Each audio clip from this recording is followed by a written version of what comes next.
मध्य प्रदेश के सतना जिले में पुश्तैनी जमीन पर कब्जा करने के लिए एक हैरान करने वाला मामला सामने आया है। यहाँ 85 वर्षीय एक बुजुर्ग को सरकारी रिकॉर्ड में मृत घोषित कर उनकी जमीन हड़पने की कोशिश की गई। मामले के सामने आने के बाद प्रशासन में हड़कंप मच गया और कलेक्टर ने जांच के आदेश जारी कर दिए। कमता टोला निवासी 85 वर्षीय ईश्वरीदीन सोनी, जो रेलवे के सेवानिवृत्त कर्मचारी हैं, कोठी क्षेत्र में स्थित अपनी पुश्तैनी जमीन के मालिक हैं। आरोप है कि उनके भतीजे रामकरण सोनी ने इस जमीन को अपने नाम कराने के लिए वर्ष 2024 में नगर निगम में फर्जी मृत्यु प्रमाण पत्र बनवाने का आवेदन दिया। आवेदन में बुजुर्ग की मौत का कारण लंबी बीमारी बताया गया। आरोप है कि इस पूरे मामले में कुछ स्थानीय अधिकारियों और जनप्रतिनिधियों की भी भूमिका रही। कथित तौर पर फर्जी सत्यापन के आधार पर ये प्रमाणित किया गया कि ईश्वरीदीन सोनी की मृत्यु कई वर्ष पहले हो चुकी है।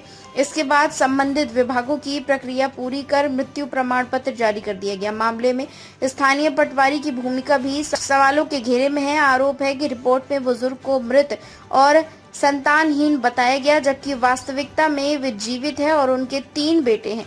इसी आधार पर जमीन का नामांतरण कराया गया और बाद में जमीन का सौदा भी दिया गया।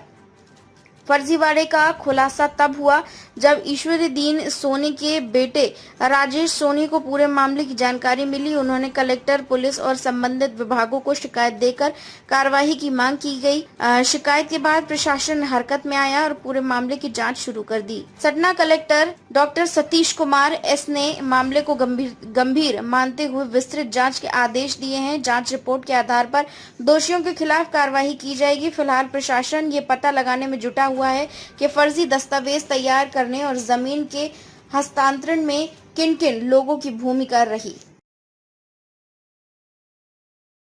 ये मामला है कोठी का, पुश्तैनी कोठी का है और हम लोग सतना में हैं और हमारे पिताजी को मृत घोषित करके और उनकी जमीन में अगला जो है तो वारसाना करके उस जमीन को बेच दिया।